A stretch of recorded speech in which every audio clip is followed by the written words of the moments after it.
Muy buenas tardes. ¿Me escuchan en este momento? Sí, señor. Muy buena tarde.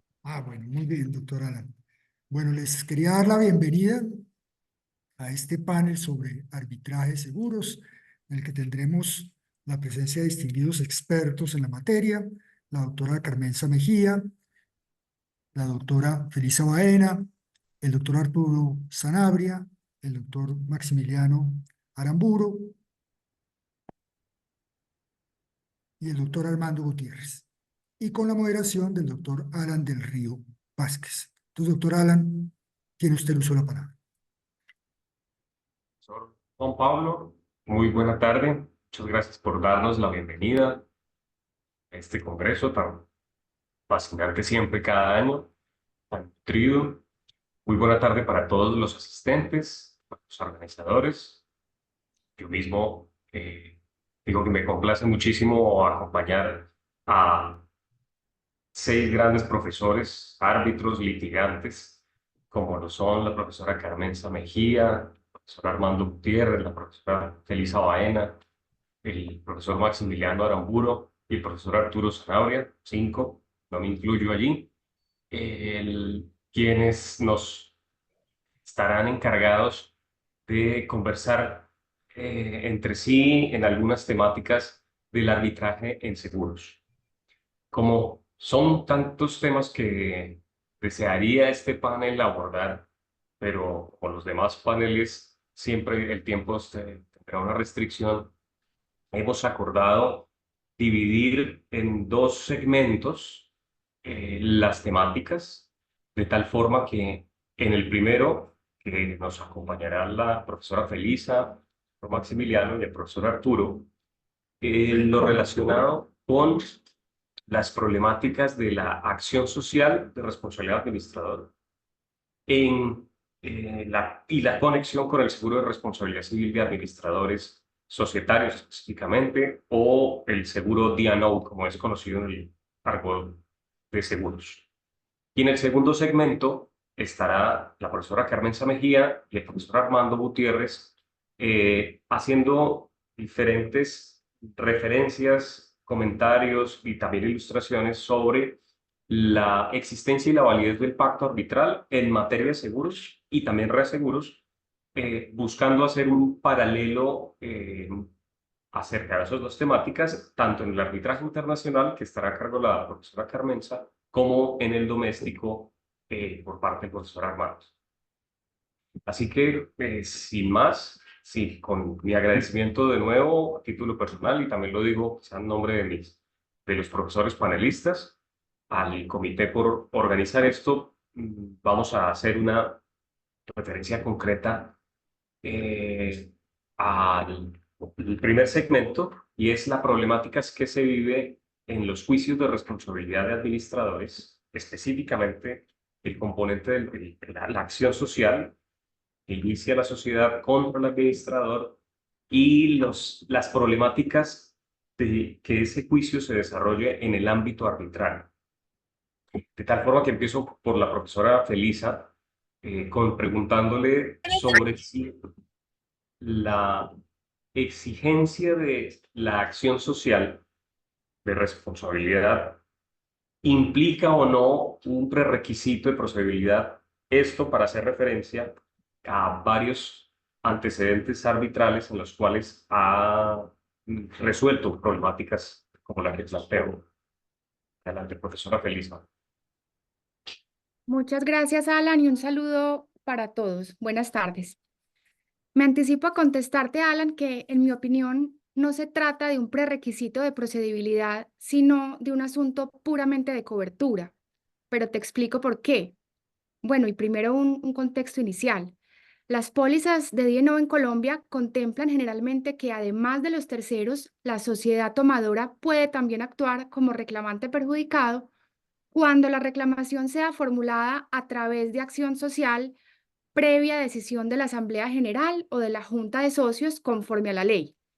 Entonces, cuando una sociedad demanda en acción directa a la aseguradora en calidad de víctima perjudicada por el acto incorrecto de un administrador, se analiza este requisito de las pólizas, repito, el requisito de que la reclamación de la sociedad haya sido formulada a través de la acción social de responsabilidad. Ahora, esto ha generado algunas discusiones en materia arbitral. Por ejemplo, en algunos escenarios arbitrales se ha planteado que este requisito de que la reclamación de la sociedad sea formulada a través de acción social sería problemático porque genera la dificultad de que si la sociedad inicia la acción social contra el administrador ante la justicia ordinaria y en el mismo proceso demanda a la aseguradora en acción directa, entonces la aseguradora va a proponer excepción de cláusula compromisoria porque la póliza tiene pacto arbitral. Y si la sociedad inicia acción social contra el administrador y acción directa contra la aseguradora, ambas en arbitramiento, el administrador va a salir a plantear que no es signatario del pacto arbitral de la póliza. Lo anterior, dicen algunos, vulneraría el derecho de la sociedad de acceder a la justicia. Y esto fue incluso lo que se planteó por la parte convocante en un caso de un laudo muy reciente de octubre del año pasado, en el que es demandante la cooperativa Cogranada. En ese caso, la convocante sí inició acción social, pero lo hizo por fuera de la vigencia de la póliza y pretendía que se le diera el carácter de reclamación de siniestro bajo la póliza Claims Made a un reclamo extrajudicial previo que sí había ocurrido dentro de la vigencia. La convocante en ese caso planteó que por esos problemas que ya les expliqué, la cláusula que consagraba esa exigencia de la póliza de que la sociedad iniciara la acción social era una cláusula abusiva, que por tanto era nula o ineficaz. En este caso de Cogranada, dicho sea de paso, la demandante era una cooperativa, pero recuerden que la acción social es aplicable también a las cooperativas por remisión expresa de la Ley 79 del 88. Pero bueno, ¿y qué se ha decidido en materia arbitral sobre esta exigencia de que la sociedad inicie la acción social de responsabilidad para que ello constituya una reclamación y por ende que haya siniestro? Uno va a mirar los laudos sobre el tema y encuentra prácticamente ya una línea de decisiones que han sido reiterativas en el sentido de indicar simplemente que cuando la entidad tomadora de un seguro de D&O es quien pretende recibir la indemnización por parte de la aseguradora, esta debe simple y llanamente formular su reclamación a través de la acción social de responsabilidad. Y la razón es que así lo exige claramente la cláusula que aparece en las pólizas. En estos laudos se dice que de no procederse de esa manera, simplemente no se va a poder considerar que la sociedad haya presentado un reclamo que active la cobertura otorgada por la póliza de D&O. Así lo estableció un laudo del caso de Proyectar Valores contra Chop de noviembre del 2014, también un laudo de Beicosta contra Chop de marzo del año pasado y el laudo que les mencionaba de Cogranada contra Allianz de octubre del año pasado. Incluso hay una sentencia de la Corte Suprema Sala Civil que trata el tema, que es de octubre del 2007, de ponente Ruth Marina Díaz, que aparece también referenciada en los laudos.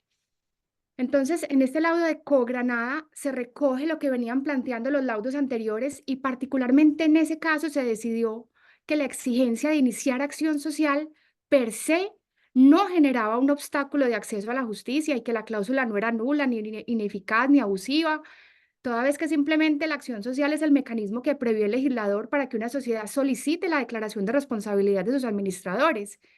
Y por ende, la reclamación simplemente debe efectuarse a través de la acción social y por consiguiente bajo la póliza únicamente se va a considerar que existe un reclamo constitutivo de siniestro y detonante de la cobertura cuando se ejerce la acción social de responsabilidad.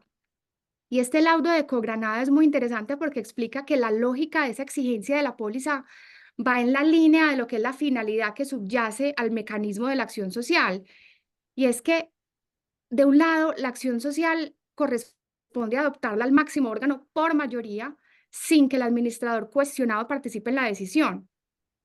Si uno se fija, con este mecanismo así diseñado se está protegiendo a la sociedad. Pero de otro lado, fíjense que también se protege al mismo administrador porque ese mecanismo así instituido legalmente lo que hace es impedir que pueda iniciarse un proceso en contra del administrador si esa demanda no ha sido previamente deliberada y autorizada por el máximo órgano por mayoría. Y es que es claro, y este laudo de Cogranada sí lo dice, que si no se sigue ese mecanismo legal, pues los administradores quedarían a merced de lo que decidan los representantes legales de turno. Si ustedes se fijan, esta dinámica de la acción social y su finalidad hace que tenga lógica que las aseguradoras en el mercado colombiano decidan que solo van a cubrir reclamos encausados mediante acción social. Es que la aseguradora está poniendo contractualmente un límite para no reconocer reclamaciones que puedan proliferar sin que hayan cumplido con ese mecanismo de mayorías y de aprobación. Bueno, Alan, y todo lo anterior para responder a tu pregunta. Para mí, en definitiva, es claro que la exigencia contenida en muchas pólizas en Colombia de que la sociedad inicie la acción social definitivamente no es un simple prerequisito formal o procedimental para demandar, sino que claramente se trata de un requisito sustancial para que exista un siniestro que active la cobertura. Pues es claro que solo va a haber reclamación en los términos de la póliza cuando se haya iniciado esa acción social contra el administrador. Y finalmente, y muy breve, hago una referencia a la acción derivada que introdujo el decreto 046 del 2024 para proteger a los accionistas minoritarios, al permitirle a cualquier accionista presentar por su propia cuenta, pero en interés de la sociedad, demanda contra administradores. Con esta nueva figura se ha generado la inquietud sobre si habría cobertura de las pólizas de D&O para estas acciones derivadas, teniendo en cuenta que, como hemos visto, la cobertura está redactada en términos tan precisos refiriéndose al ejercicio de la acción social. Este tema es interesante para escuchar las opiniones de mis otros copanelistas. Gracias, Ana. Gracias, profesora Felisa. Usted menciona dos cosas. Uno, lo relacionado con el asunto de cobertura no es un asunto de requisito propiamente, y lo de la acción derivada. Y yo quiero dejar allí como planteadas, por lo pronto, esas dos menciones que hace, para volver enseguida con usted y por lo pronto preguntarle al profesor Maximiliano en qué momento se entendería iniciar la acción social de responsabilidad para cumplir o eso llamado requisitos o la condición de cobertura, como lo acaba de señalar la profesora Feliz.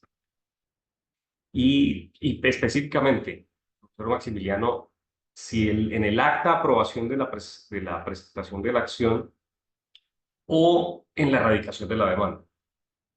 Ahí puse dos alternativas, pero usted, por supuesto, ilustrará, por favor, y quizá una tercera opción.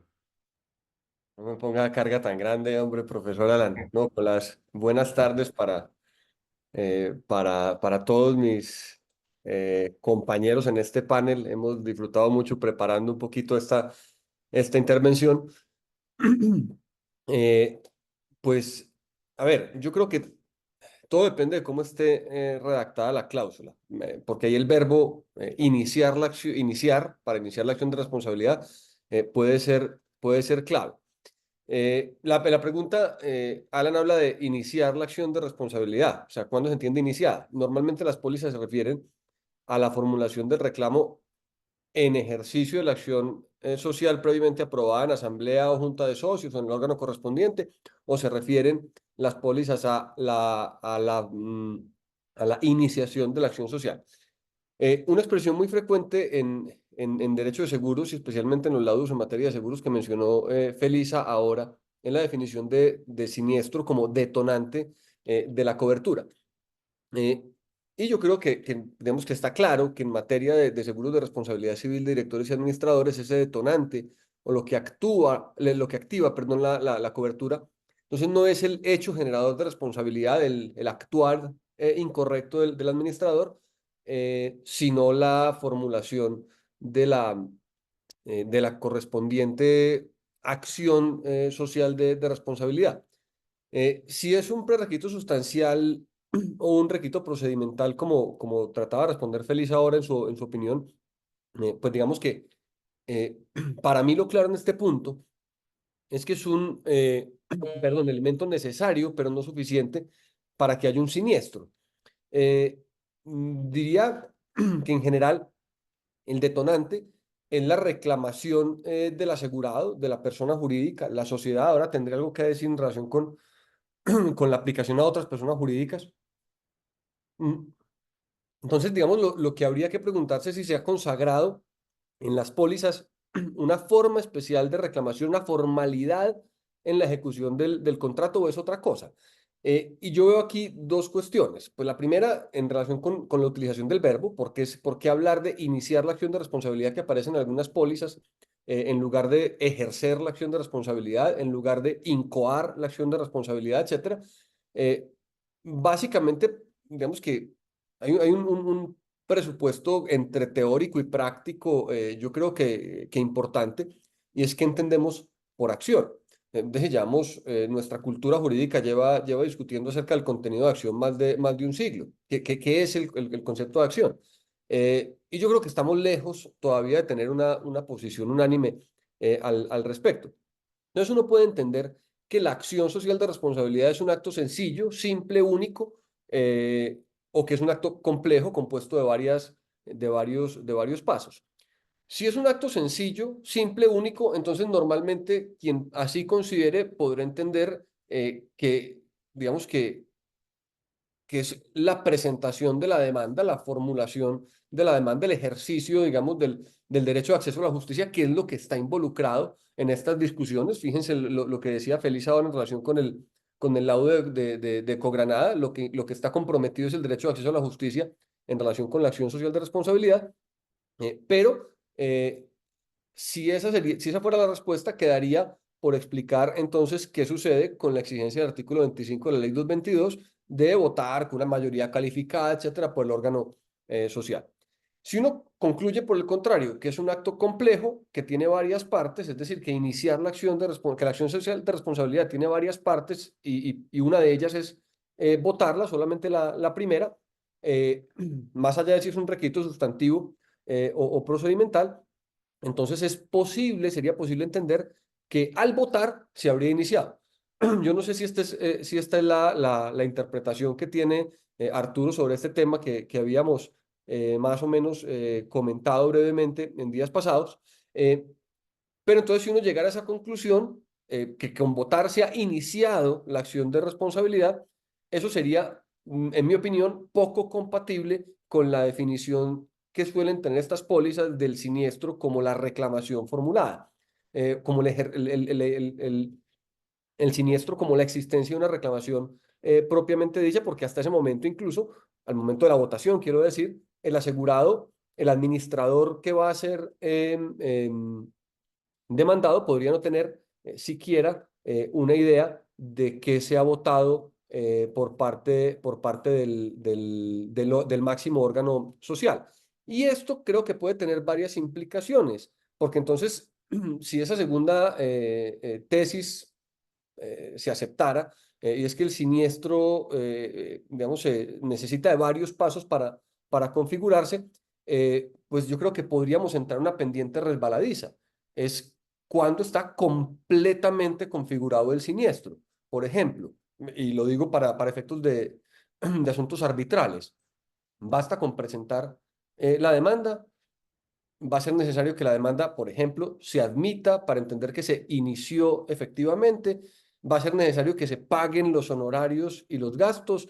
Vamos a exigir, repito, pendiente resbaladiza, digamos, donde es muy difícil poner el coto, que haya efectivamente competencia de un tribunal para pronunciarse, con todas las implicaciones que ello tiene en casos como los que se han mencionado, acerca de si se ha suscrito o no el pacto arbitral por el administrador, si se aplica la cláusula arbitral contenida en unos estatutos a cierto tipo de conflictos o no. Y estoy pensando no necesariamente en personas jurídicas de tipo societario, que repito, enseguida diré algo muy brevemente.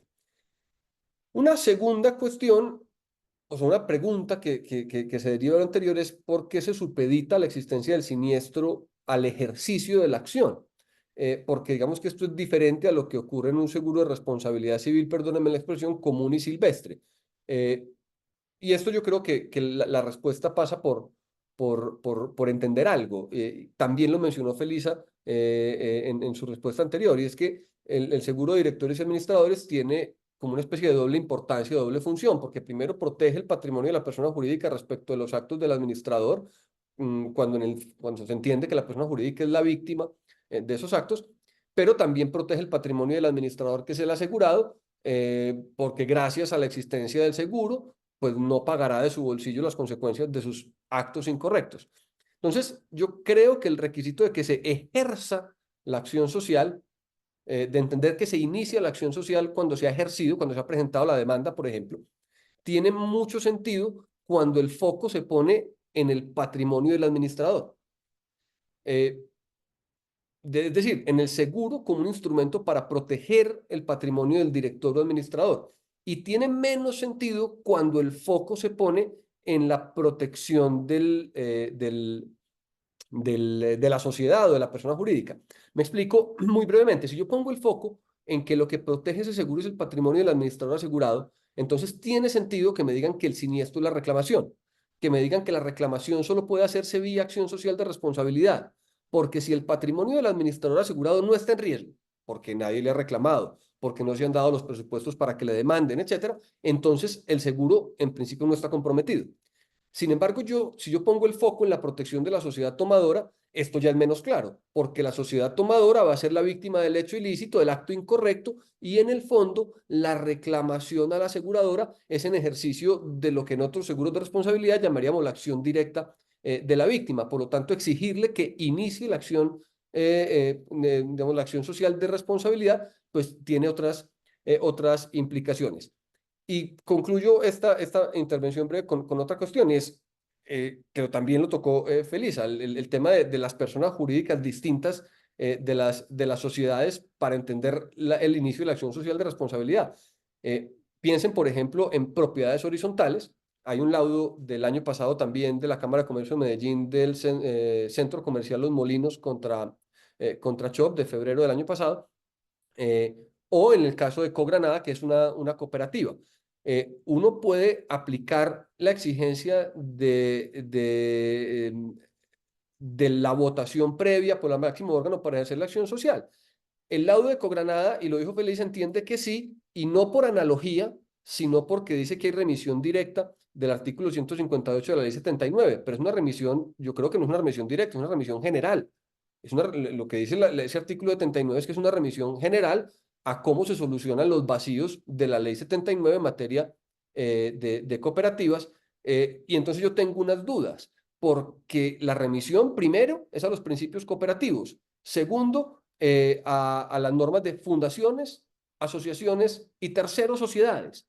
Entonces, digamos, ya me empieza a parecer un poquito menos clara la remisión directa. Veo más clara la posibilidad de entender que la aplicación puede ser por analogía, y entonces ahí ya tenemos algunas otras consideraciones, porque entonces no entendería yo por qué no se aplica también por analogía, por ejemplo, en las propiedades horizontales, que en una nota al pie del laudo de Centro Comercial Los Molinos contra Chop, que les mencioné hace un segundo, parece entender que se aplica esa norma a las propiedades horizontales por analogía. Y entonces ya se pregunta uno, si en las personas jurídicas de derecho privado, que no son sociedades, la votación por parte del máximo órgano tiene la misma función que la votación en las sociedades, y yo, sin ser experto en sociedades, tengo algunas dudas al respecto. Gracias, Alan. Profesor Maximiliano, muchas gracias. Usted mencionó, entre varias cosas interesantes, el concepto de siniestro también, considerando que es un acto complejo. Y quisiera en ese sentido retocar con el profesor Arturo lo relacionado con la configuración del siniestro.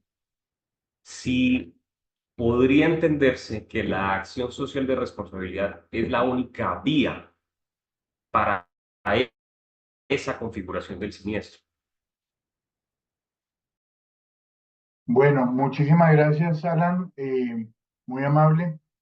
En primer lugar, quiero agradecerle especialmente al Comité Colombiano de Arbitraje, al doctor Juan Pablo Cárdenas, su amable invitación a participar en este congreso. Quiero comenzar por decir y advertir más bien que voy a plantear unas posiciones muy críticas respecto de lo que han venido sosteniendo los últimos laudos sobre esta materia. Soy consciente de que seguramente esta es una posición no solamente minoritaria, sino muy minoritaria, pero sí me parece importante y que vale la pena hacer análisis y plantear dudas que pueden ser importantes en esta materia. Para comenzar, creo que es bien importante de una manera muy rápida recordar cómo la estructura del seguro de D&O y su naturaleza. Este es un seguro de responsabilidad civil. Eso no se puede perder de vista. Por lo general, el tomador es una sociedad, el asegurado es un administrador y el beneficiario es un tercero afectado por el asegurado.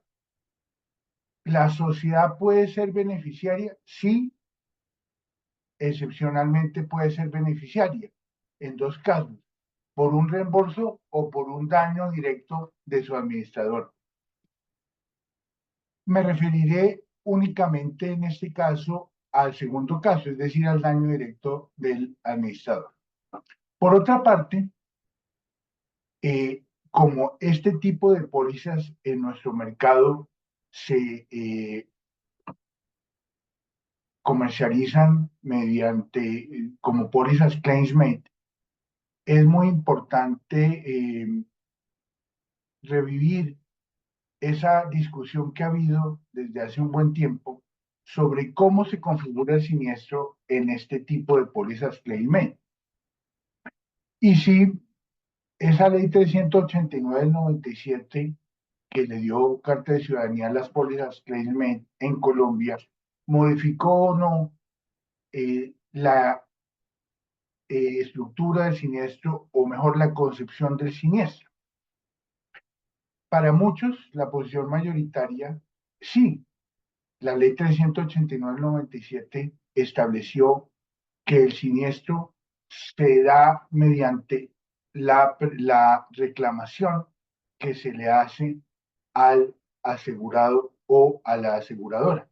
Otra parte minoritaria de la doctrina, por ejemplo, el doctor Andrés Ordóñez o el doctor Bernardo Botero Morales, consideran que eso no es cierto y que el siniestro sigue siendo el hecho externo imputable a ese asegurado, hecho externo causante de un daño. Ese es el siniestro y que por ende la reclamación no es el siniestro, sino que es simplemente un condicionamiento o un requisito adicional para que pueda haber una cobertura.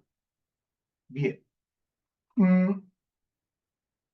Dicho eso, recordados esos elementos que son importantes, es importante indicar que en los últimos laudos, por ejemplo, el de Co-Granada, se ha venido indicando que cuando de lo que se trata es de una situación en la que el beneficiario es la sociedad, por haber sido afectada la sociedad por un acto del administrador, no se puede entender que se le reclamó al administrador, sino de una sola y única manera, que es la formulación de una acción social de responsabilidad que está establecida por el artículo 25 de la ley 222 del 95.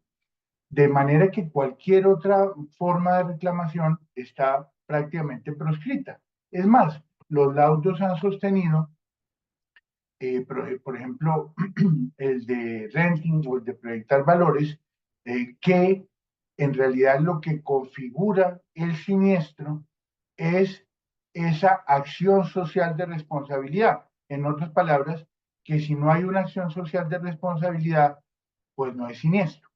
Así lo dijo, por ejemplo, en el audio de Cogranada, quiero resaltar esta parte. No se podrá considerar que la sociedad o cooperativa hayan presentado un reclamo que active la cobertura otorgada por la póliza de D&O y adicionalmente puedan erigirse como beneficiarios del contrato de seguro, percibiendo el pago de una indemnización a cargo de la aseguradora.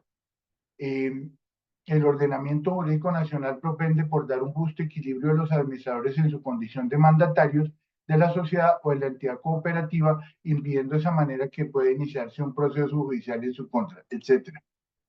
En el auto de proyectar valores, por ejemplo, se indicó lo siguiente. Ello, no obstante, si se atiende a lo que dispone el artículo 25 de la ley 222 del 95, que como igualmente se dijo, consagra la acción social de responsabilidad, resulta evidente su condición de estar ella instituida específicamente para la efectividad de la responsabilidad de los administradores frente a la sociedad. Ese nivel de evidencia es tanto mayor cuando se trata de hacer efectiva esa responsabilidad bajo el alero de un seguro de directores y administradores. En fin, estos laudos lo que establecen es que esa acción social de responsabilidad es esencial y configurativa del siniestro. Al respecto, quiero plantear algunos reparos rápidamente. El primero, en mi opinión, muy respetuosamente, se confunde la reclamación con la acción judicial. Es importante distinguir entre las reclamaciones que menciona la ley 389 de 1997 y la acción judicial en contra de los administradores. No son lo mismo. El artículo 4 de la ley 389 se refiere a la reclamación del damnificado. De entrada, la ley lo que exige es una petición de pago o de indemnización u otra forma de requerimiento, pero no el ejercicio de una acción social de responsabilidad. Segundo reparo, en cualquier seguro claimant, la víctima le puede reclamar directamente a la aseguradora y ello se entiende como reclamo para efectos de cobertura. Por supuesto, la sociedad puede ser víctima. Pues bien, la sociedad no puede iniciar una acción social de responsabilidad contra la aseguradora. Entonces, la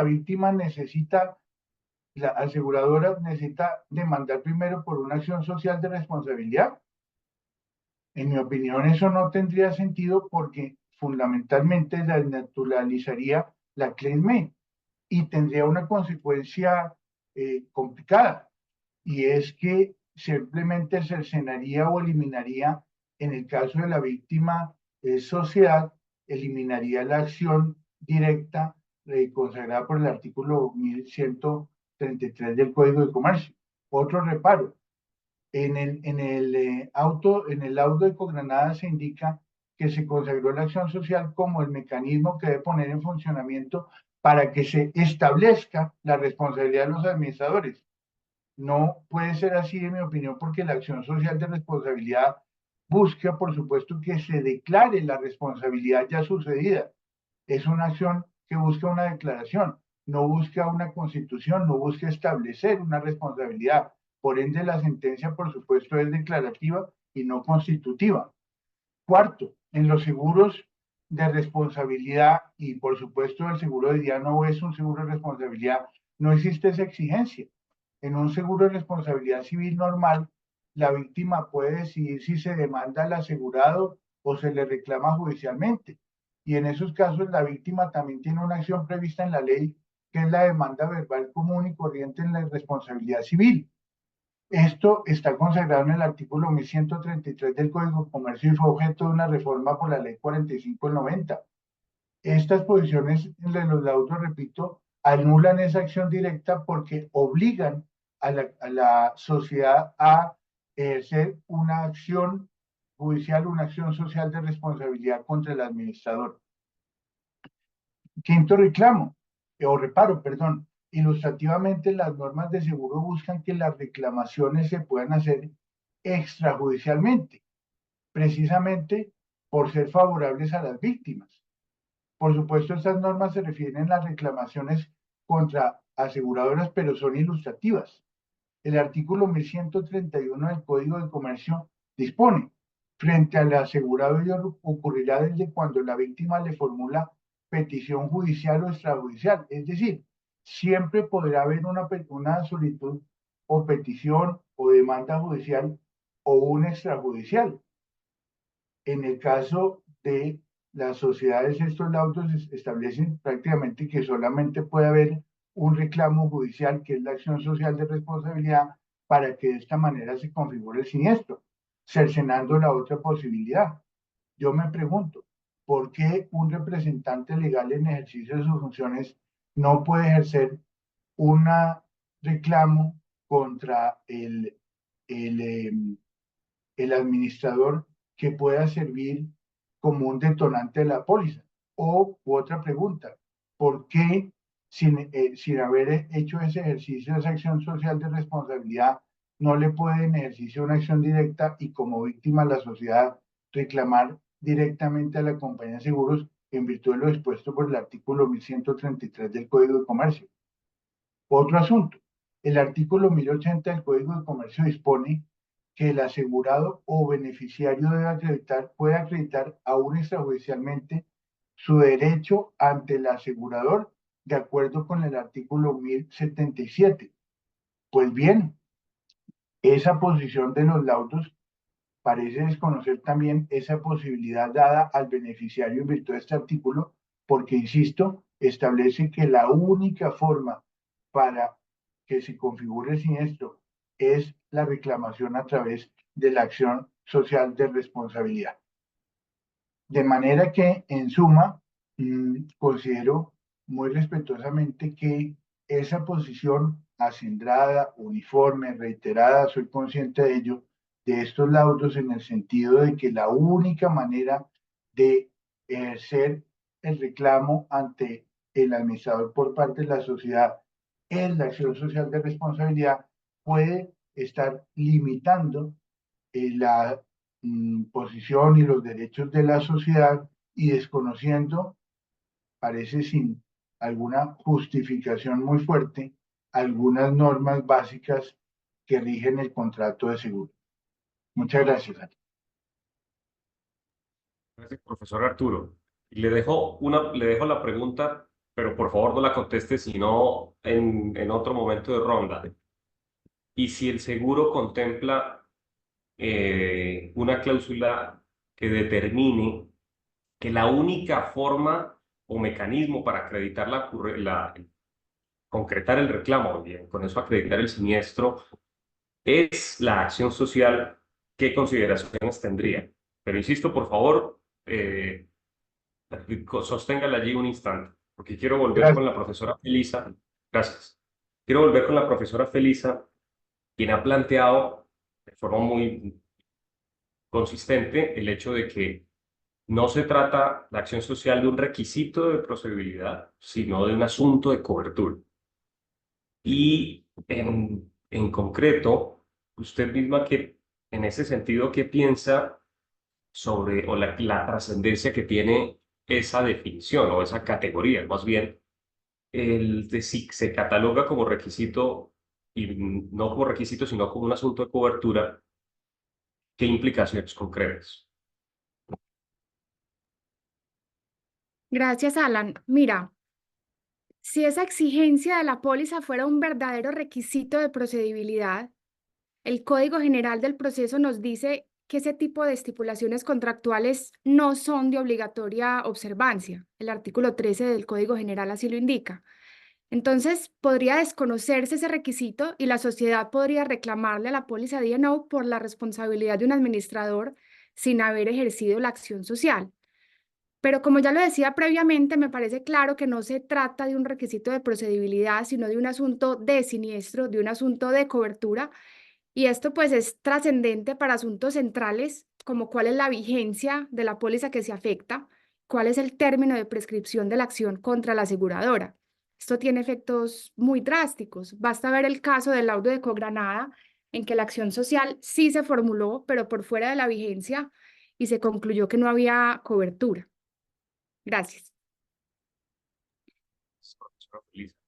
Y usted misma hace un rato mencionó algo que creo que por este tiempo está tratándose mucho y mucho se está discutiendo y es la acción derivada. Así que quiero preguntarle al profesor Maximiliano, teniendo en cuenta la expedición del decreto 46 de este año, llamo falsamente, introdujo la acción derivada.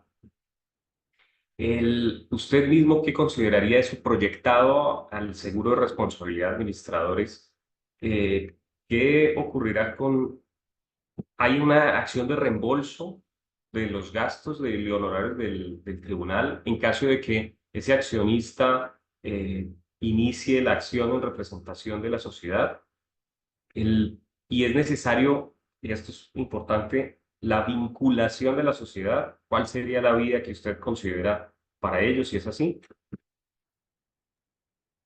Gracias, Alan. Yo he sido muy crítico de las posiciones que han saludado con como con mucho entusiasmo esas normas del decreto 046 y creo que en particular esta de la acción derivada plantea muchos problemas, no, posiblemente no tanto los sustantivos, sino los procesales y en este caso de lo que tenemos que ocuparnos en este Congreso, los arbitrales. Porque los términos en los que está planteada esa acción derivada en ese decreto 046, pues digamos que creo que son incompatibles con algunas instituciones procesales y son incompatibles con algunas instituciones en estricto sentido arbitrales. Por ejemplo, ¿quién queda obligado al pago de gastos y honorarios del tribunal?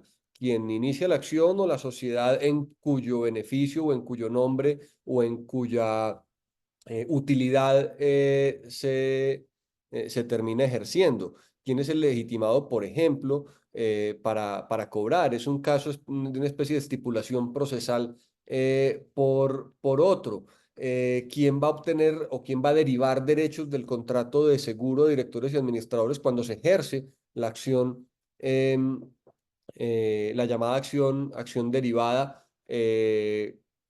Y con fundamento en cuáles coberturas. ¿Qué pasa con las posibilidades de que alguien acepte o rechace el haber firmado o haber pactado una cláusula arbitral? Entonces yo creo que para efectos, digamos, de la materialización de esa acción derivada, vamos a tener muchos problemas en el proceso arbitral, pero no solamente en el proceso arbitral. Es decir, aún si hubiera la posibilidad de acudir directamente a la jurisdicción ordinaria, a la justicia permanente, ahí también se presentarían algunos problemas. Fíjense, por ejemplo, no sé, la condena en costas, las agencias en derecho. Piensen las dos posibilidades: que gane este derivado que ejerce la acción o que pierda por cualquiera de las razones posibles que hay allí. Entonces, mi posición a esos efectos, Alan, es que introducen más problemas de los que pretende solucionar, le añade más ruido a estos problemas, por ejemplo, que mencionaba Arturo ahora, y no aporta ninguna solución de fondo. Es decir, creo que es, perdónenme la expresión, una norma para la galería, para mostrar un poco de progreso en las instituciones jurídicas, pero con una cantidad de problemas no resueltos que, entre otras cosas, creo que además se derivan del hecho de que esa posibilidad, esa acción derivada excede la potestad reglamentaria.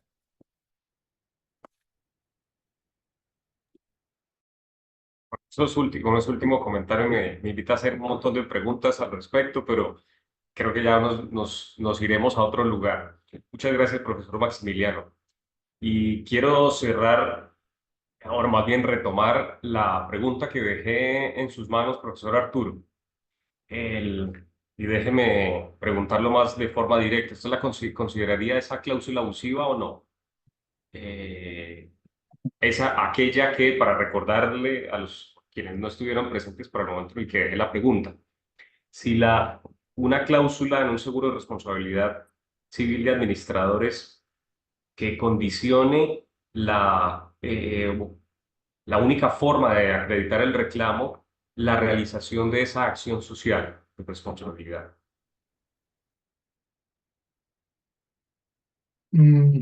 Bueno, a ver, yo en principio, eh, pues abogo fundamentalmente por la autonomía de la voluntad y tiendo a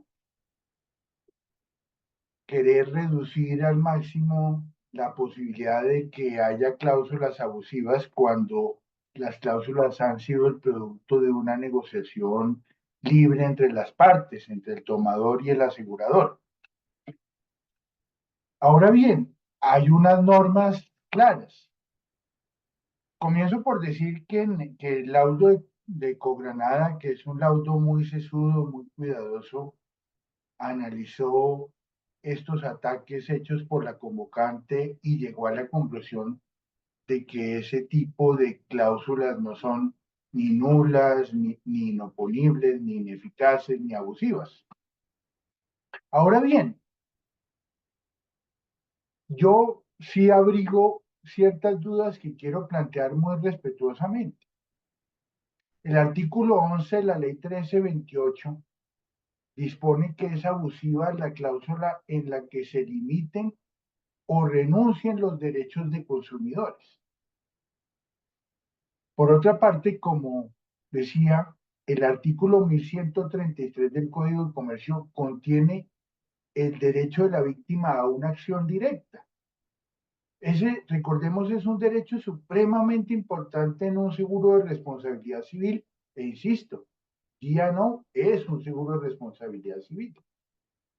Es un seguro de responsabilidad civil y por ende es un seguro que fundamentalmente debe analizarse desde la perspectiva de la protección de la víctima.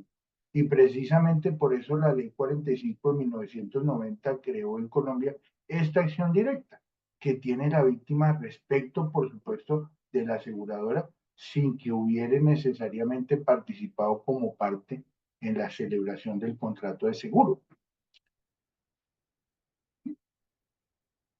Pero resulta que con una cláusula en que se establezca que la forma de probar o de hacer la reclamación es únicamente la acción social de responsabilidad, o más aún, que esa acción social de responsabilidad es aquella que configura el siniestro y que por ende la sociedad tiene que ejercer esa acción social de responsabilidad, se cercena, se desvirtúa esa acción directa para la sociedad.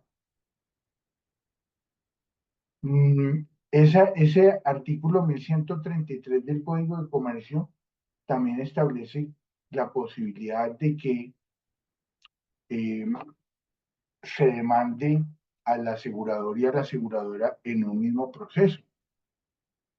En suma, me parece que limitar la acción directa constituye una limitación a un derecho que existe en la ley, al derecho de ejercer esa acción directa. Y recordemos que el artículo 11 establece como una causal de abusividad esa limitación o renuncia. Por otra parte, en la medida en la que una cláusula limite la libertad probatoria, es abusiva. Según el punto 6.1.1.3 de la parte primera, título tercero, capítulo primero, de la circular básica jurídica, son abusivas las cláusulas que limitan los medios probatorios e imponen medios de prueba. Aquí no estamos hablando necesariamente de un medio de prueba, pero digo yo, si la cláusula obliga al asegurador, al asegurado, víctima, beneficiario, a ejercer la acción social de responsabilidad para acreditar que se configuró el siniestro o que se cumplió el requisito de la reclamación en un seguro pactado en modalidad claims made, pienso yo que puede ser abusivo. Gracias, doctora. Gracias, profesor Arturo, profesora Felisa y profesor Maximiliano por tener este breve pero también nutritivo espacio de reflexión y que creo que dejan muy planteadas inquietudes en los asistentes. Y pretendemos seguir enseguida con el segundo segmento de nuestro panel para poder proponer otro tema también naturalmente relacionado con seguros y en este caso con reaseguros y aplicar la internacionalización de esta materia para analizar aspectos de existencia y de validez del pacto arbitral en el contrato seguro y reaseguro también, tanto en el ámbito nacional como internacional, y empezaré por este último, y será con usted, profesora Carmenza. Un poco pretendo hacer algunas preguntas y van una cierta ilustración que de su parte creo que conviene para todos los asistentes. Y en efecto, en principio, ¿cuáles son esos requisitos formales en el arbitraje internacional que requiere en este contexto el seguro social? Bueno, mil gracias, Alan, y gracias muy especialmente también al Comité Colombiano de Arbitraje, al doctor Juan Pablo Cárdenas, y muy complacida de estar compartiendo hoy estas reflexiones. A ver, en cuanto a los requisitos de existencia, por una parte, del pacto arbitral en las pólizas de seguros en el arbitraje internacional, rige la Convención de Nueva York, Convención de 1958, sobre el reconocimiento y ejecución de sentencias arbitrales extranjeras, vigente en 166 países, esta convención, que establece en el artículo 2 que cada uno de los estados contratantes reconocerá el acuerdo por escrito firmado por las partes o contenido en un canje de cartas o telegramas. Estamos hablando de 1958, de ahí la referencia a esos medios de comunicación. Asimismo, lo establece el artículo 7 de la ley modelo elaborada por la Comisión de Naciones Unidas para el Derecho Mercantil Internacional, CENUDMI o UNCITRAL, por sus siglas en inglés, con sus recomendaciones del año 2006. Trae idéntica disposición, pero para ponerse a tono con las nuevas formas de contratación, de comunicación, de tecnología, este artículo 7 dispone que se entiende que el pacto arbitral es por escrito, uno, cuando quede constancia de su contenido en cualquier forma, ya sea que el acuerdo de arbitraje o el contrato se hayan concertado verbalmente. Entonces, se entiende que es por escrito cuando quede constancia en cualquier forma mediante la ejecución, dice la norma, de ciertos actos o por cualquier otro medio. Segundo, mediante mensajes de datos y múltiples formas de comunicación electrónica, no solo el intercambio de cartas y telegramas que menciona la Convención de Nueva York. Se entiende también que hay pacto arbitral por escrito si una parte afirma su existencia en los escritos de demanda o en el escrito de contestación y no es negada por la otra parte. En nuestro régimen nacional sería el pacto ficto o presunto que tenemos consagrado también. Y por último, nos dice que se entiende también que hay pacto arbitral por escrito por la referencia hecha en un contrato a otro documento que contenga la cláusula compromisoria, siempre que dicha referencia implique que esa cláusula, la arbitral, forma parte del contrato, llamémoslo principal. Entonces, pues como se observa de estas disposiciones y de la práctica del arbitraje internacional, el requisito relativo a que el pacto arbitral conste en un escrito firmado por las partes, pues se ha flexibilizado en cuanto a la forma, siendo más importante entonces la prueba de que se conoce la cláusula arbitral y que se ha consentido en ella. Entonces, en los países en que se ha adoptado esta norma de la ley modelo UNCITRAL, entre ellos Colombia, pues la existencia del pacto arbitral se determinará conforme a esta regla. Y de las hipótesis sobre existencia de pacto arbitral por escrito, quiero destacar la relativa a la incorporación por referencia de la cláusula compromisoria, conforme a la cual se admite la aceptación tácita de la cláusula arbitral por la referencia que se haga a la que está contenida en un documento distinto del contrato. Y lo resalto preguntándome si en Colombia podría aceptarse la existencia de la incorporación por referencia de la cláusula arbitral por la sola referencia. Por ejemplo, si la cláusula compromisoria está pactada en la póliza, pero no en el contrato de reaseguro, o al revés, si está pactada en el contrato de reaseguro, si podría entenderse incorporada por referencia al contrato de seguro, así automáticamente. Pero bueno, hoy mi ámbito no es el del arbitraje nacional, simplemente quiero resaltarlo. Y en efecto, usted mismo plantea un escenario que yo quería mostrar, la conexión del contrato de seguro respecto del reaseguro y los pactos por referencia que pudiera haber incluso en forma viceversa. ¿Cómo en su experiencia han sido tratados los casos de incorporación por referencia de esos pactos arbitrales? Y si pudiera citarnos algún caso. Sí, en materia de seguros y de reaseguros. A ver, Sí, en efecto. el debate pues no ha sido fácil y ha girado en torno a si resulta válido o si resulta eficaz un pacto arbitral si no está firmado por las partes, sino que es solo por la referencia que hagan a otro documento que contenga la cláusula compromisoria. Y la otra pregunta que se ha debatido siempre es cómo debe ser la referencia a ese otro documento.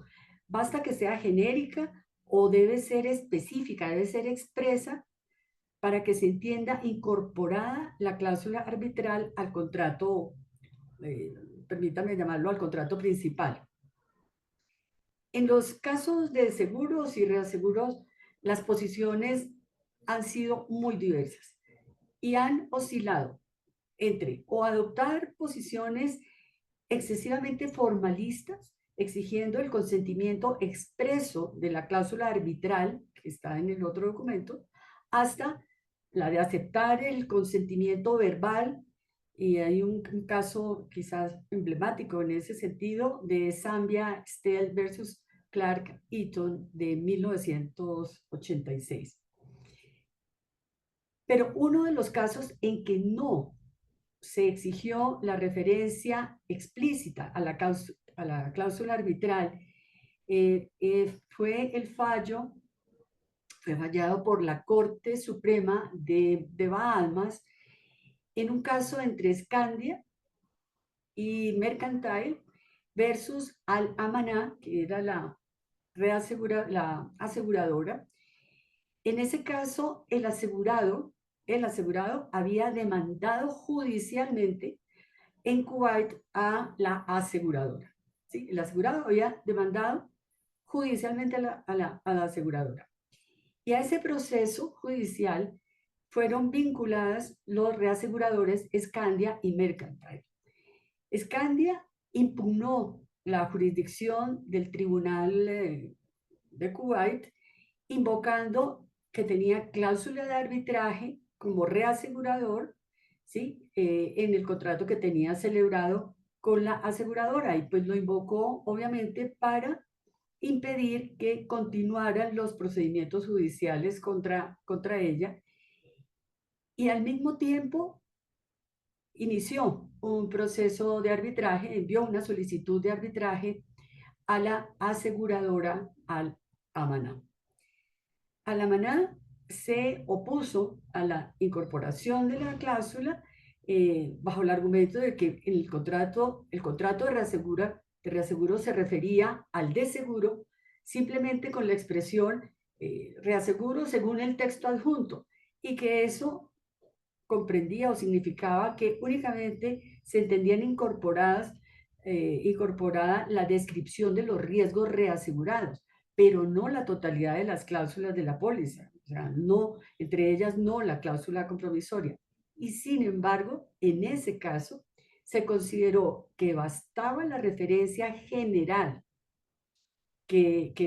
a la póliza que contenía el pacto arbitral y cuya existencia había sido conocida por la parte que había cuestionado la existencia del pacto, para entenderla válidamente incorporada al contrato de reaseguro entre las partes.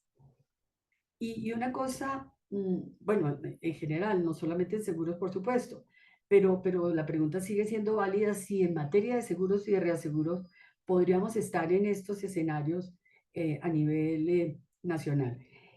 Y es que se ha llegado a admitir la incorporación por la referencia genérica al otro documento en los casos en que las partes, por ejemplo, han mantenido operaciones habituales, ¿sí?, en desarrollo de un contrato marco, un contrato inicial, en cuyas estipulaciones esté prevista la cláusula arbitral,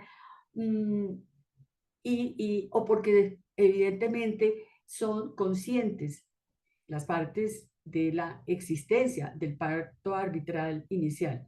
Y se entiende entonces que válidamente o existe pacto arbitral en el resto de sus operaciones.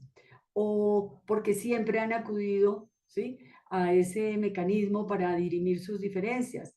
O incluso con base en los usos o costumbres del gremio o del sector de origen del contrato. Pero bueno, les decían, las posiciones son disímiles. En otros casos la postura ha sido rigurosamente formalista, sobre todo en controversias entre empresarios y consumidores o en contratos por adhesión, en los casos en que se permite arbitraje en contratos con consumidores o en contratos por adhesión. Brevemente menciono en Brasil. En Brasil hoy no está permitido el arbitraje entre un asegurador en una relación de consumo. Sí lo está, desde luego, con empresarios, se puede ir a arbitraje entre empresas, en fin, pero no con consumidores. En Perú lo mismo, en Argentina no se puede ir a arbitraje y hay además la necesidad de acudir inicialmente a la mediación. Pero, en fin, pues finalmente también se ha admitido, y bajo diversos criterios, como seguramente todos saben, la extensión del pacto arbitral a terceros no signatarios del pacto. La tendencia en esos casos pues ha sido la de privilegiar el arbitraje y de preservar, digamos, la cláusula compromisoria. Cuando confluyen varias jurisdicciones, ¿bajo qué ley se determina y cuáles son cómo se determina la validez del acuerdo arbitral? Ok, entonces, si ya estamos situados en el terreno de la validez, ¿cierto? Otros son los requisitos. Yo me he referido hasta ahora, para responder tu pregunta, a los requisitos de existencia del pacto escrito, suscrito o firmado por las partes. Para los requisitos de validez, estos se determinan desde distintas perspectivas. De un lado, la arbitrabilidad subjetiva, ¿sí?, en relación con los sujetos, en relación con la capacidad jurídica de las partes que celebran el pacto arbitral.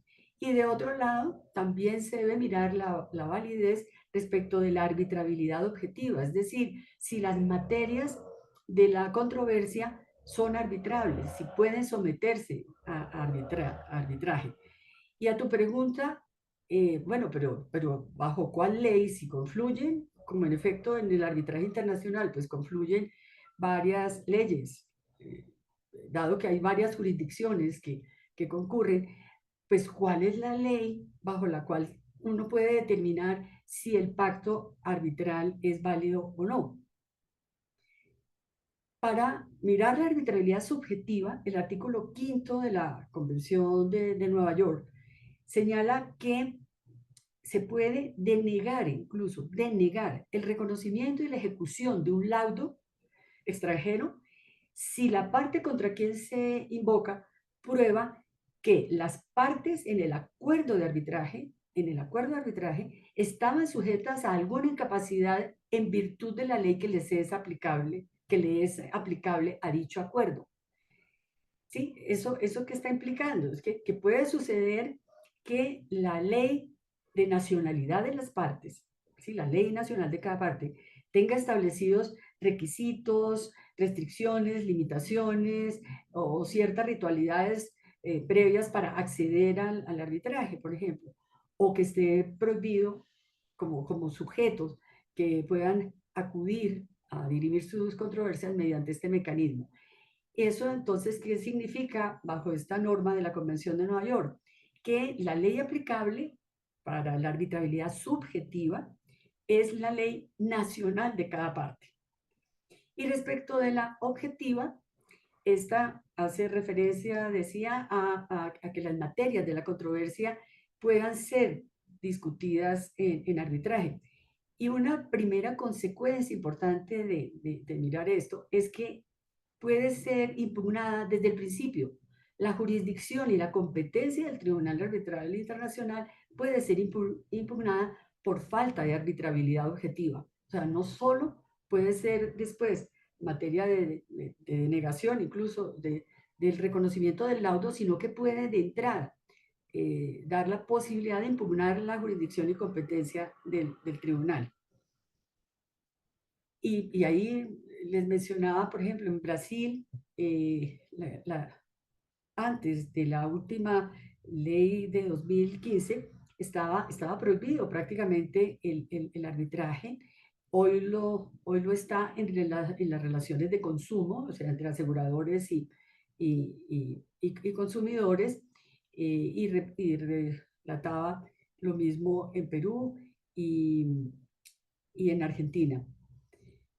Otra consecuencia que nos lleva a mirar la validez del pacto arbitral y a revisar con mucho detenimiento la validez del acuerdo, porque eso nos podría conducir a la nulidad del laudo, pero también a la falta de reconocimiento y de ejecución, que no podamos ejecutar el laudo en el país donde llegare a ser exigible.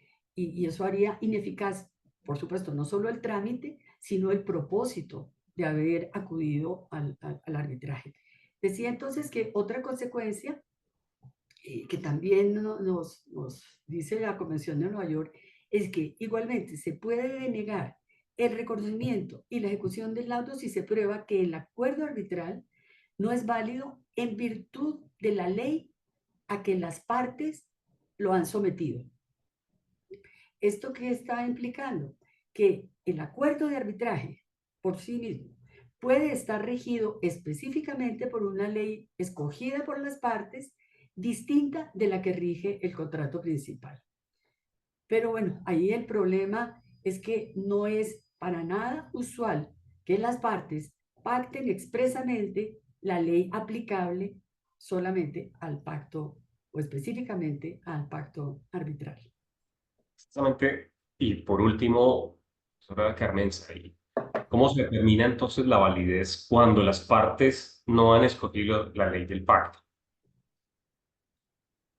Bueno, pues en algunos casos se ha dicho, especialmente por las cortes inglesas, se ha dicho que al escoger la ley aplicable al contrato principal, se entiende que las partes han escogido tácitamente esa ley como la aplicable también al pacto, ¿sí? Hay un caso de Enca versus Chubb y otras aseguradoras, fallada por la Corte Suprema Inglesa. Pero también en contra de esa posición, siendo que ha sido francamente una tendencia ya que uno puede identificar en las cortes inglesas. A pesar de eso, hay dos casos, uno de ellos muy singular, muy conocido. Uno, el caso de Excel Insurance contra Owens del 2001 y el de Sulamérica, bueno, el nombre exacto completo de la aseguradora no recuerdo, pero es Sulamérica, compañía de seguros, versus Enesa, Engenharia de Brasil. En ese caso, a ver, los asegurados, primero, demandaron judicialmente a las aseguradoras ante una corte en Brasil para hacer efectivo el pago del seguro por los riesgos de construcción de una hidroeléctrica muy importante allá, de la represa Jirau. Eran varias pólizas con cláusulas de arbitraje sujetas a la ley brasileña. Se dijo, la ley a que se someten estos contratos será la ley brasilera, pero resulta que en la ley brasilera no procedía el pacto arbitral en las pólizas de seguro, ¿sí? Y además se habían estipulado etapas previas al arbitraje que tampoco se habían cumplido. Entonces, la ley aplicable al contrato de seguros era la de Brasil. Y en el pacto, pero en el pacto las partes señalaron que la sede sería Londres. Las aseguradoras, entonces, a su turno y paralelamente, presentaron demanda en Londres contra los asegurados, las aseguradoras contra los asegurados, ¿sí? Ante las cortes inglesas para impedir que continuara el proceso judicial contra ellas en Brasil. Y allí que entraron a decir las cortes inglesas, contrario a lo que habían dicho antes, que si uno escogía la ley del contrato, se entendía que tácitamente esa era también la aplicable al pacto arbitral. Acá, pues, encontraron que si aplicaban esa tesis, la ley aplicable al contrato principal, que era la brasilera, si desaplicaba también al acuerdo de arbitraje, pues se encontraban con que no había lugar al arbitraje porque estaba prohibido por la ley del contrato, y que eso entonces contrariaba la voluntad de las partes de someterse a arbitraje. Y como vieron que pues la sede del arbitraje que habían escogido las partes era Londres, encontraron que ese era un factor, en ese caso dijeron que era un factor muy importante porque marcaba el procedimiento aplicable y varias incidencias más de un trámite arbitral, y que de esa manera el pacto se entendía más ligado al derecho inglés por ser el de la sede que a la ley del contrato, ¿sí?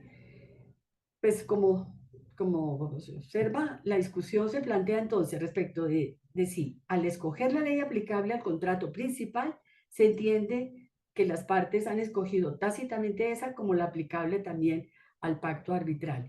Y de otra parte, que si las partes no han escogido la ley aplicable al pacto arbitral, sea aplicable la ley de la sede. Y eso me lleva, perdón, para hacerlo breve, a una recomendación muy importante, y es que revisemos muy bien la ley que se escoja para que rija el acuerdo arbitral, ¿sí? A mirar la ley del contrato por si eventualmente se considera que es la aplicable también al pacto, y por último la ley de la sede. Y esta última recomendación permítanme resaltarla, destacarla, porque contrario a lo que algunos pueden pensar, la sede de un arbitraje internacional no es un lugar físico, no es un lugar geográfico, no es el lugar donde se practicarán las audiencias, ni mucho menos. Es un concepto jurídico, ¿sí? Y es un concepto jurídico con consecuencias muy relevantes, tales como que la sede del arbitraje que se escoja o que se fije es la que dota de nacionalidad al laudo. El laudo será de ese país sede. Y ese es el primer, diría yo, efecto bien importante para revisar. ¿Por qué? Porque se entenderá entonces que el laudo expedido en X estado, las causales de anulación, por ejemplo, serán las aplicables serán las de ese país sede. Gracias, Alan. Gracias, profesora Carmenza, ilustrativo. Y a partir de allí, gracias también por las referencias en materia de seguros, de reaseguros. Y descendiendo ya al ámbito doméstico, paso con el profesor Armando para preguntar, más que ya le he podido escuchar algunas de sus opiniones y creo que trae unos temas muy interesantes. Los contratos de seguro se suele casi siempre fijar las condiciones o las cláusulas contractuales en condiciones generales. Y eso normalmente se lleva a varias disputas en sentido de si la cláusula compromisoria que está contenida en las condiciones generales es o no válida, teniendo en cuenta la naturaleza del contrato. Dejo allí mi comentario, profesor Armando, para que usted pueda hacer referencias al respecto. Por supuesto, en clave de pregunta. Muchas gracias, doctora. Un saludo a mis compañeros de panel. Un agradecimiento especial al Comité Colombiano de Arbitraje, al doctor Juan Pablo Cárdenas, por la invitación. Entiendo que la pregunta, Alan, versa sobre si es válido incluir en los condicionados generales de los contratos de seguro cláusulas compromisorias. Y me toca decirle que en este caso hoy en día no existe una respuesta clara al respecto en derecho colombiano. Y para soportar esa afirmación me toca hacer algo de historia en relación con el contexto que han rodeado las discusiones sobre esta materia. Ustedes seguramente recordarán que por virtud del numeral 12 del artículo 43 de la Ley 1480 de 2011, el Estatuto del Consumidor, se estableció que eran ineficaces de pleno derecho aquellas cláusulas que obligaran al consumidor a acudir a la justicia arbitral. En ese momento, pues la posición mayoritaria es que cualquier discusión al respecto había quedado zanjada en el sentido de entender, por una parte, que no era posible incluir en relaciones de consumo pactos arbitrales y por otra parte en el sentido de que si se incluían debían ser consideradas ineficaces de pleno derecho. Sin embargo, esa disposición fue derogada expresamente por el artículo 118 del Estatuto Arbitral. Y llamo la atención sobre el hecho de que no se trató de una derogatoria inconsciente o casual, todo lo contrario. Fue una derogatoria concienzuda y reflexiva, al punto que si uno observa las gacetas del Congreso de la República, en donde obra constancia de los debates que tuvieron lugar para efectos de la expedición del Estatuto Arbitral, se encuentra que allí, en relación con la derogación de esa norma, se dijo lo siguiente, comillas, se considera pertinente derogar la mencionada disposición toda vez que el arbitraje puede constituir una importante herramienta para la solución de los conflictos entre los consumidores, vendedores y productores. Esa situación básicamente nos pone en el terreno de que uno podría pensar que el legislador tenía la intención decidida de mantener el arbitraje como parte del orden jurídico nacional con el propósito de resolver también controversias en las cuales fueran partícipes consumidores. En todo caso, en el marco de esa ausencia de regulación explícita sobre la posibilidad de incluir pactos arbitrales en relaciones de consumo, el gobierno nacional expidió un decreto, el 1829 de 2013, en donde en sus artículos 80 y 81, que después quedaron incorporados en el decreto 1069 de 2015, se precisó que era posible pactar arbitraje en materia de relaciones de consumo como una cláusula de opción en los términos de la Ley 51 de 1918. No me detengo en este punto porque esa normativa fue declarada nula por el Consejo de Estado. ¿Y por qué razón? Porque entendió que esto era una materia cuya regulación está reservada al legislador y en este caso el gobierno nacional pretendió establecer la regulación por vía de unos decretos de carácter administrativo. Pero más allá de eso, en esa sentencia, que es de 10 de junio de 2022, el Consejo de Estado da a entender o sugiere, no porque esta fuera la razón de su decisión, sino como obiter dicta, que la ausencia de regulación en torno a la posibilidad de inclusión de pactos arbitrales en relación de consumo impide la inclusión del pacto, que es una cosa, es una opinión que no es menor.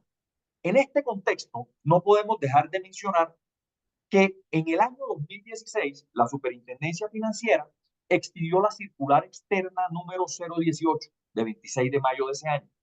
Por virtud de esta circular se actualizaron y modificaron las instrucciones, una serie de instrucciones a sus entidades vigiladas en materia de cláusulas abusivas.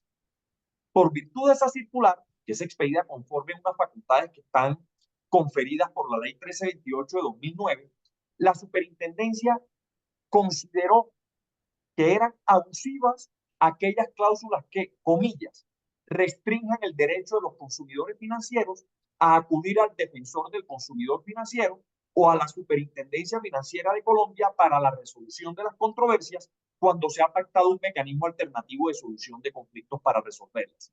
Básicamente, ¿qué está diciendo la circular? Que si uno establece un pacto arbitral en un contrato celebrado con una entidad vigilada, ese pacto arbitral se entiende abusivo porque restringe la posibilidad del consumidor de acudir para la resolución de su controversia, bien al defensor del consumidor financiero, bien a la Superintendencia Financiera de Colombia. Y hay que decir que la Superintendencia, en ejercicio de sus funciones de carácter jurisdiccional, ha aplicado consistentemente la circular en todos los casos que tiene a su consideración. Es decir, hoy en día la Superintendencia, en ejercicio de funciones judiciales, considera que este tipo de pactos son abusivos, ¿no? Para decirlo en términos absolutamente claros. Ahora bien, para completar este contexto, doctor Alan, hay que mencionar que nuestra Corte Suprema de Justicia también se ha referido específicamente a este punto en particular. En su condición de juez constitucional, como juez de tutela, no son pocos los pronunciamientos que tiene la Corte en relación con este punto. El último que yo conozco es un pronunciamiento de 24 de mayo de 2023. Tiene un año exactamente con ponencia del honorable magistrado Octavio Tejero y está identificado como STC 4826 de 2023. ¿Qué ocurrió en este caso? Básicamente una aseguradora es demandada en la jurisdicción ordinaria para establecer su responsabilidad contractual. La compañía aseguradora excepciona la existencia de cláusula compromisoria. El juez de primera instancia declara aprobada la excepción. El Tribunal Superior de Distrito Judicial confirma la decisión y como consecuencia de estas decisiones, el demandante del proceso, que tenía la calidad de consumidor, ejerce una acción de tutela ante la Corte Suprema de Justicia. Para resolver este asunto, la Corte empieza por decir, uno, que no está de acuerdo con la posición que antes mencioné del Consejo de Estado en el sentido de que si no hay regulación implícita sobre el punto, la inclusión del pacto no es posible. Lo que dice la Corte es que considerar tal cosa contravendría el principio constitucional de acuerdo con el cual los particulares tienen la posibilidad de hacer todo aquello que no esté prohibido por las leyes. Obviamente, en este caso, la permisión supone que la misma se acompase con los principios y normas que establecen la protección al consumidor, pero eso no significa per se que exista una prohibición del pacto. Dos, para la Corte Suprema de Justicia es bien importante la derogatoria que hizo el Estatuto Arbitral de la norma que mencioné del Estatuto del Consumidor. Para la Corte, esa derogatoria, teniendo en cuenta sobre todo la manera en que se dio el debate para llegar a ella, refleja la intención decidida del legislador de mantener un arbitraje como un mecanismo alternativo de solución de controversias en donde actúan los consumidores. 3. Dice la Corte Suprema de Justicia que esa misma razón hace que carezca de sentido la circular expedida por la Superintendencia Financiera. Un poco lo que dice la Corte Suprema de Justicia al respecto es que el legislador se preocupó por derogar la prohibición mediante una ley y esa prohibición que derogó mediante una norma legal fue revivida por vía administrativa por la propia superintendencia algunos años después. Por eso no tiene en cuenta la circular para efectos de tomar la decisión. Teniendo en cuenta eso, ¿qué termina diciendo la Corte Suprema? Dice, si bien el principio pro consumidor parte de la base de que el consumidor es la parte débil de la relación de consumo, de que su poder es limitado y en ocasiones incluso puede ser nulo, y de que debe ser protegido frente a cláusulas predispuestas, nada impide que esa presunción se desvirtúe si se advierte que el adherente tuvo libertad para contratar. Es más, la misma Corte Suprema de Justicia se pregunta a sí misma en el fallo si la aceptación de los pactos arbitrales en este tipo de relaciones puede ser tácita. Y miren lo que dice la Corte, para no incurrir en imprecisiones. Dice, la eficacia de la cláusula compromisoria dependerá, en principio, de que el consumidor la haya aceptado expresamente, sin perjuicio de que, de acuerdo con las particularidades del caso, atendiendo a la calidad del consumidor financiero, a su capacidad real para elegir y negociar las condiciones generales del contrato y a sus conductas anteriores, relevantes y eficaces, la hubiese conocido y aceptado tácitamente. A mí, digamos, esa expresión particular no me gusta. Yo creo que se confunde un poco la existencia del pacto arbitral con la validez del mismo. A mi juicio, la existencia del pacto se da por la aceptación expresa o tácita en las condiciones que la Corte menciona, pero para que el pacto sea válido, ¿qué se requiere? Que el consumidor cumpla con los requisitos de los que habla la Corte en otros aparte de la sentencia, que básicamente es que se trate de un consumidor entendido e informado en relación con la existencia de la cláusula y las condiciones jurídicas y económicas de dicho pacto, y por otra parte que se trate de un consumidor que tenga libertad para contratar, como llama la Corte, o podríamos decirlo de otro modo, poder de negociación. Entonces, fíjese usted, doctor Alan, que por eso le anticipaba que no es una respuesta que está 100% clara, porque para la superintendencia financiera ese tipo de pactos no son posibles, son abusivos porque restringen la posibilidad del consumidor de resolver su controversia ante el defensor del consumidor o ante la misma superintendencia. Dos, si uno toma ese obiter del Consejo de Estado, entendería que el pacto tampoco es posible por cuenta de que no existe hoy en día regulación que habilite esa posibilidad.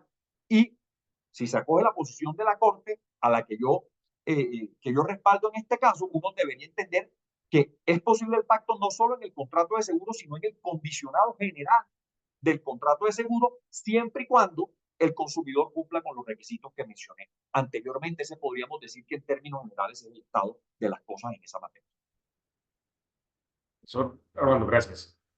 Normalmente esas discusiones se plantean en blanco y negro. Es todo o nada. La cláusula del pacto arbitral está o no está. Pero usted podría identificar, para adentrarse al fondo del pacto arbitral, que siendo, aceptémosle la palabra válido el pacto, o incorporado más bien, en todo caso se pueda modular.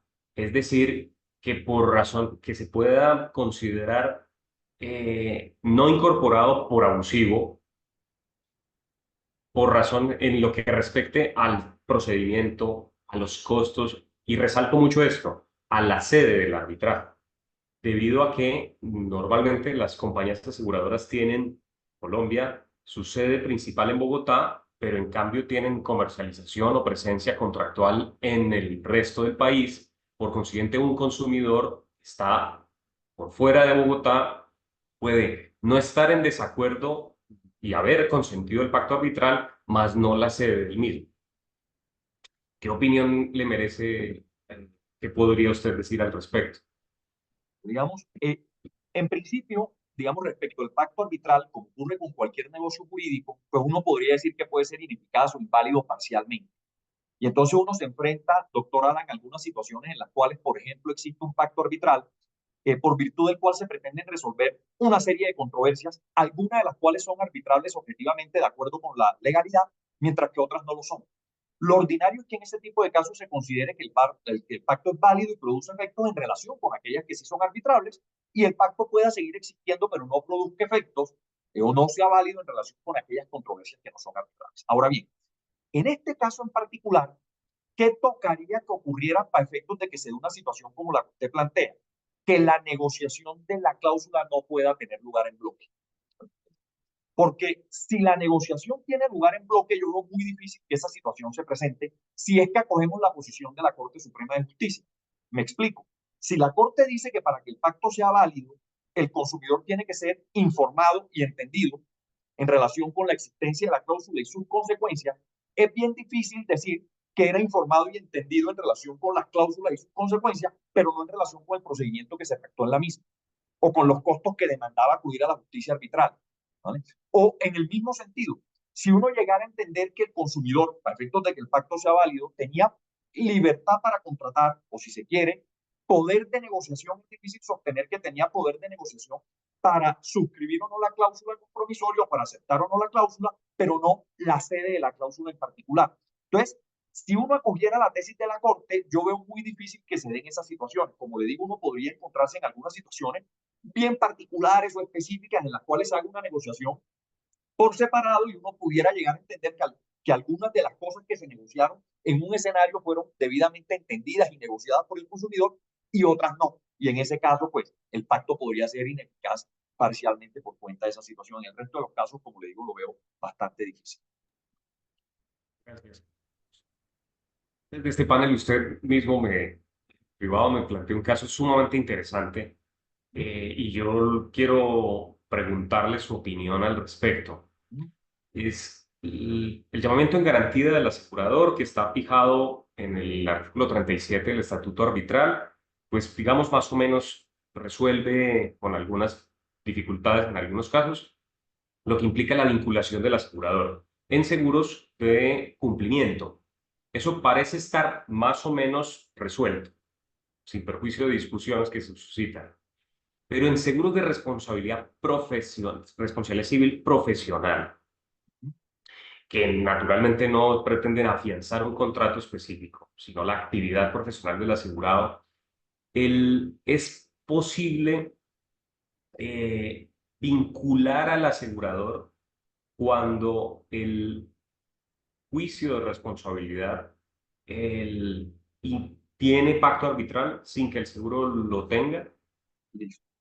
Sí, doctora Alan, digamos, para darle un poco de contexto a la pregunta, si la entiendo bien, y para las personas que nos acompañan y que de pronto no están relacionados íntimamente con este tipo de seguros, por virtud de los seguros de responsabilidad profesional que ocurre, ordinariamente se amparan las deudas de responsabilidad que pueden surgir en el patrimonio de responsabilidad cualquiera por cuenta de la actividad que él desarrolla. ¿Qué es lo que ocurre? Que esa actividad profesional que desarrolla ese asegurado en muchos de los casos y que se ampara por virtud de estos seguros, tiene lugar mediante la celebración y ejecución de contratos. En ese sentido, digamos, mayoritariamente, por más que haya algunas discusiones al respecto, se entiende que estos seguros de responsabilidad civil profesional cumplen fundamentalmente responsabilidades contractuales, ¿no? Eso es lo que cubre la compañía aseguradora en ese tipo de casos.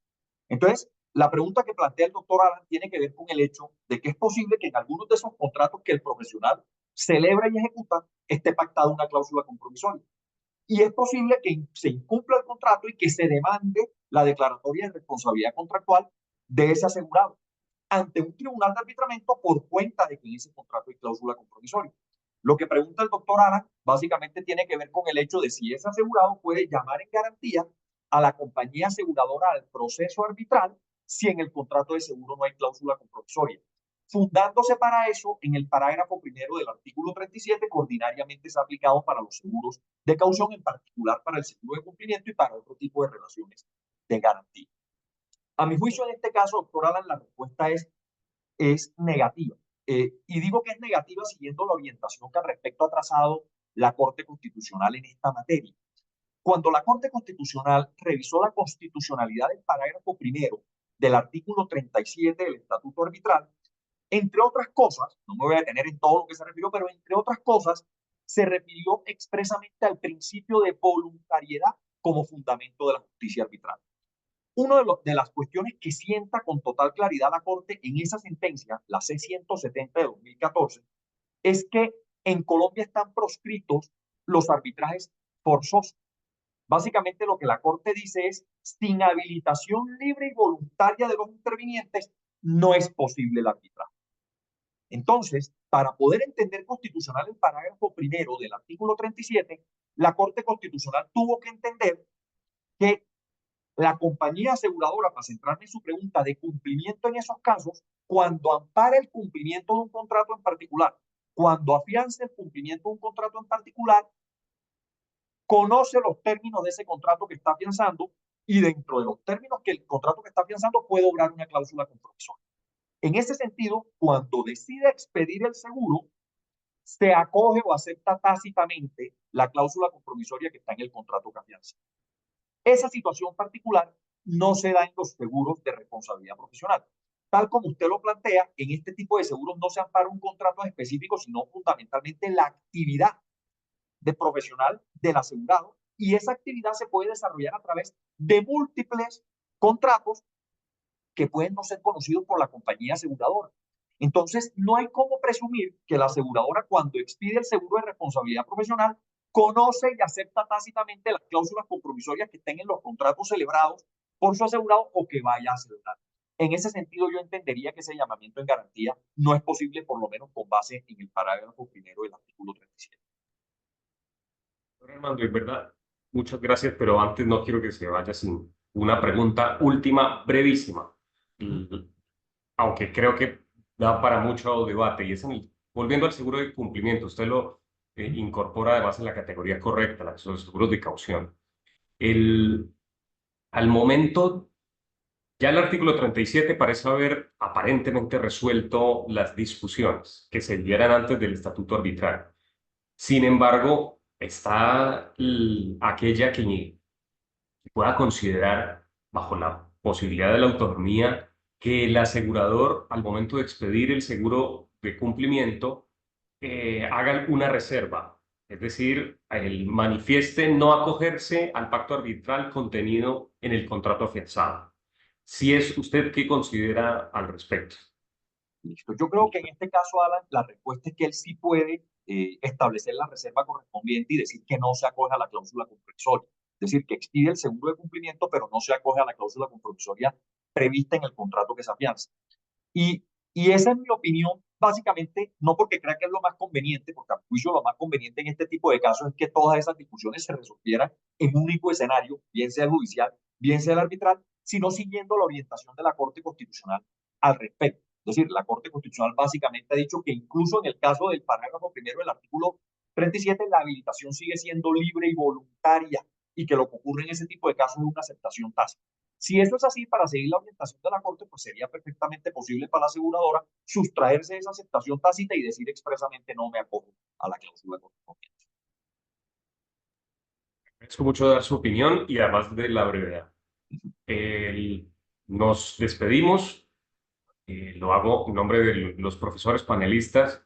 Muchas gracias. La profesora Carmenza, el profesor Armando, el profesor Arturo, la profesora Elisa, el profesor Maximiliano, quien expresa su agrado y da una despedida que debió retirarse rápidamente. Le envía un saludo a todo el comité y un agradecimiento al profesor Juan Pablo, a quien yo mismo sumo, por lo que me sumo con un saludo de agradecimiento real. Y felicitaciones al comité por la realización de este magnífico congreso que siempre, cada año nos seduce. Feliz resto de congreso. Muchas gracias. Muchas gracias. Muchas gracias a todos los participantes y A a la ustedes, audiencia. los panelistas, Hasta más luego, que gentiles. tarde.